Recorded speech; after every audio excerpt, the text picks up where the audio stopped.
So how did I get into raw foods? How did I come into this 80-10-10 lifestyle?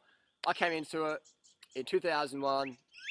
I was sick and tired of being sick and tired. I had enough. I just had another bout of chronic fatigue. I had no real fitness. I was up and down with fitness. I was like, wanted to be fit, couldn't be fit, didn't have enough energy to train. Get a bit better, try and train, get like lung conditions, more asthma, Crohn's disease was just up and down. I was like, all right, enough is enough.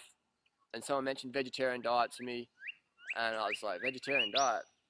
Okay, crazy, but I'll give it a go. I was so sick and tired of being sick and tired. I went vegetarian, felt better straight away, cut out all animal flesh foods, still eating eggs and dairy. And then a week later, I was like, hang on, eggs are periods from chickens, and milk is for baby cows. I'm not doing that anymore, ever. So I ditched them. And literally the next day, I was like, wow, I can breathe. And my stomach feels even flatter when I wake up in the morning. And wow, this is really good. This is really good. And then I just went on a Dr. McDougall style program. I was living on rice, literally living on rice, soy sauce, oatmeal, and some soy milk in the morning with a bit of cinnamon and a bit of sugar on there. Potatoes with sauce and ketchup, things like that. And I just felt incredible. My acne went away, my Crohn's disease went away, my asthma went away, my chronic fatigue went away, my depression went away, things like that. Just see you later. And my performance, my fitness level, I can chart it, man. I can chart it. In 2001, I went vegan, and my fitness was like this. I went vegan, high carb, low fat. It just went like that, and it's just continually going like that. And at age 34 now, 10 years later, I'm the fittest of my life. Judging by my times in running, from the mile to the marathon, set personal bests all year in 2011. Cycling, fastest climbing ever. My biggest day on the bike is 515 kilometers. And when I was eating meat, biggest day on the bike was 257 kilometers. So I've doubled my endurance, doubled my stamina, which is unheard of without drugs. Unheard of. And my next goal for cycling is to crack 600 kilometers in 24 hours solo. I've already done 620 kilometers in 24 hours in a group of riders. I've done 1,243 kilometers, Paris in 51 hours 30, no support, but in a group of riders. But I've never done solo just by myself. So we'll see, 600 Ks in a day is coming up. Anyway, so how I got into raw food, so I did the McDougall program, worked great, fantastic. And then I picked up a book one day called Raw Life. I was in a bookshop, I had a voucher, and I didn't know what to get. And I was like, raw foods, yeah, I mean, that's cool. I'm eating fruit for breakfast now. I've read Fit for Life and eating fruit for breakfast. Yeah, I feel good on that. So I picked up Paul Neeson's book, Raw Life, and I'm like, hang on, what's this dude saying? Rice is bad, beans are bad, 100% raw. Wow, that's interesting. So I read the book, got the book, and I like Paul's style. Paul's a pretty cool guy. Give him a bit of crap on the internet, but he's a pretty chill guy. And so reading the book, fantastic. Did the raw food thing for a bit. Felt like even better because I started eating more fruit then. But I wasn't eating enough fruit because in the book Paul says, you want to, a breath air is a possibility. Man doesn't need food. He quoted Hilton Hoteem as man's highest consciousness. I think, wow, we don't need to eat. And I sort of believe that for a bit because I respected what Paul Neeson said for how he's an author. Maybe he knows what he's on about. And when it comes to breath air, man, that ain't ever happening. Ever. That's like trying to throw this MacBook all the way to Los Angeles. I'm going to pick it up and I'm just going to throw it in LA, Santa Monica Beach. Boom, there it is. Never going to fucking happen, but people will tell you it could probably happen. So, got into the raw foods, read Paul Neeson's book. Good book, fun book, but it didn't give me any caloric sufficiency knowledge there. I didn't know how to get enough fuel because I was eating like 5 bananas for breakfast or 5 bananas for lunch at work. And everyone around me is going, "You're eating 5 bananas for lunch, Harley? I think you've got a fucking problem." And I was like, "Oh, really? Like, is that too many bananas? Oh, maybe." And so I was just fading. I was flailing. And then I'd go out training with the guys or racing, and I'd be good for the first 20 minutes, half an hour, and then I'd just be like, "Oh." And they're like, "Wow, mate, raw food diet's working for you." Not. And so I just go back to McDougall program, and I just had fruit for lunch and fruit for breakfast, and then rice and potatoes for dinner. Did that for years, and it worked fantastically. And then I was like, no, I want to do raw food because I had a glimpse of feeling just a little bit better, and I'm like, I want to go back there. And then I was like, okay, I'll eat raw food, nut desserts and stuff like that. So I was eating a lot of cashews and macadamias and almonds. And then I got Dave Wolf's book, and he said, limit the fruit, man. Don't eat bananas and dates because they're hybrid. Just eat seeded watermelon and things like that, and avocados. I was eating a lot of seeded watermelon, which is hard to get calories from, almost impossible to get calories from to be high energy. Eating avocados, and I was just like, oh my god, now I may feel even worse because I've just got no stamina. And then I was like, hang on. And then Dave Wolf started selling cacao, and I'm like, oh, cacao, I can eat that. And I was eating cacao, getting wild on cacao, then crashing the next day because cacao is so toxic. It's full of theobromine, neurotoxin, classified biologically. Look it up, cacao neurotoxin. And then I was just like, what's going on here? And then I remember when I read Paul Nison's book, there's an interview with Dr. Doug Graham. And I looked at this dude and thought, wow, that dude's really fit, and what he says makes sense.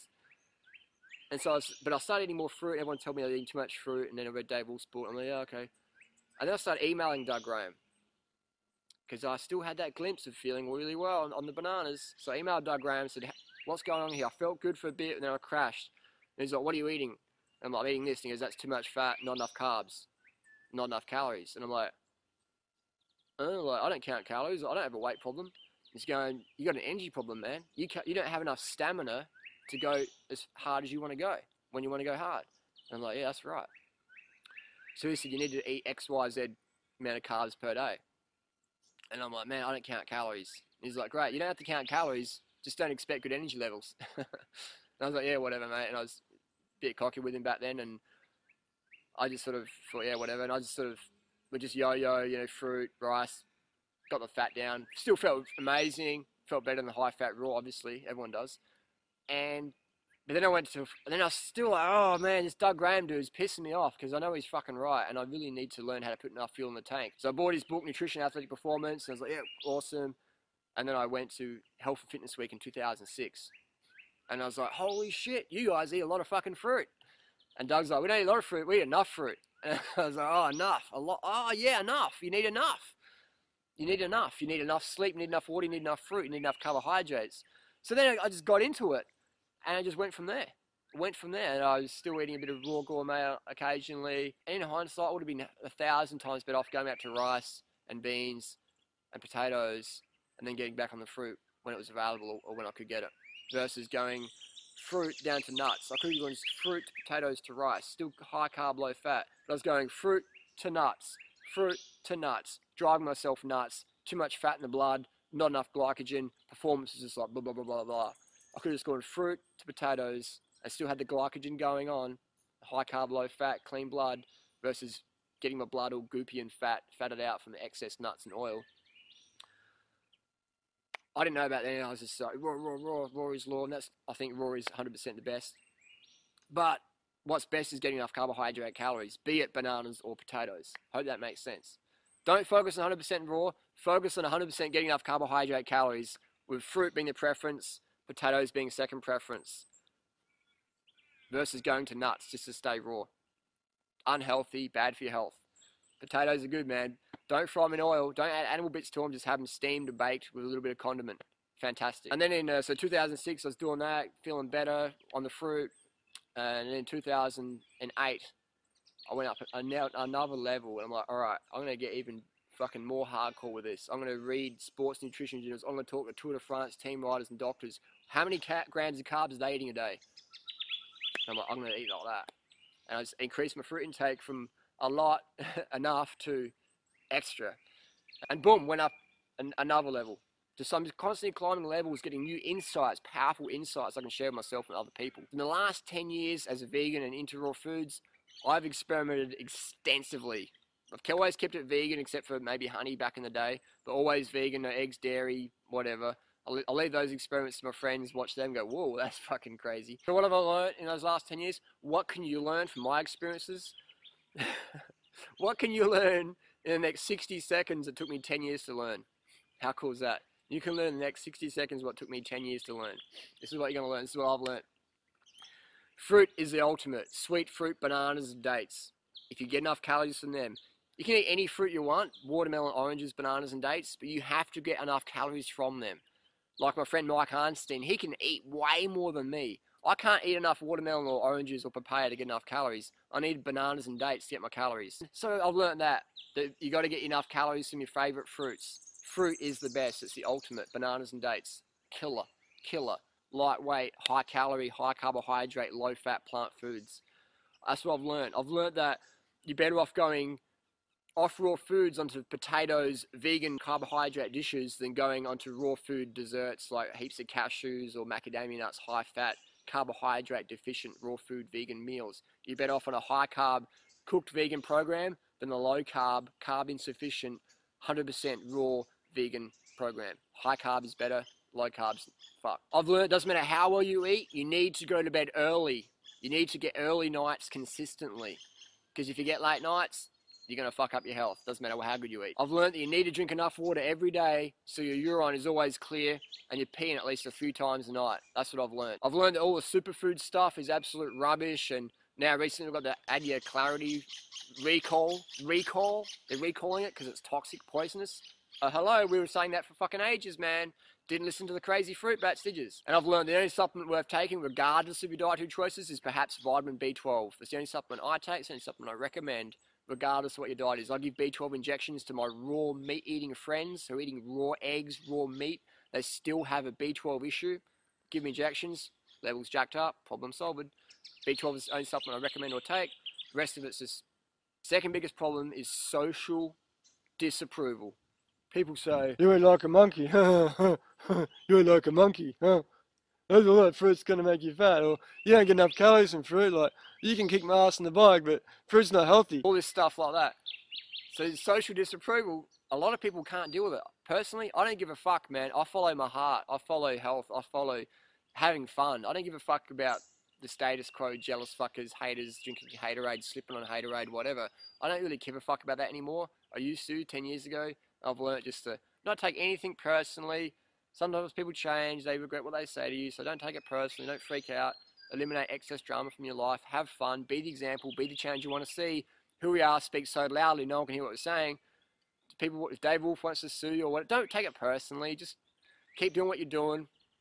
Mean what you say what you mean. Those that mind do not matter, those that matter do not mind. And social disapproval. It's the two biggest hurdles. Situational inconvenience, can't get enough fruit. Second one, social disapproval. Just don't take it personally. So be organised.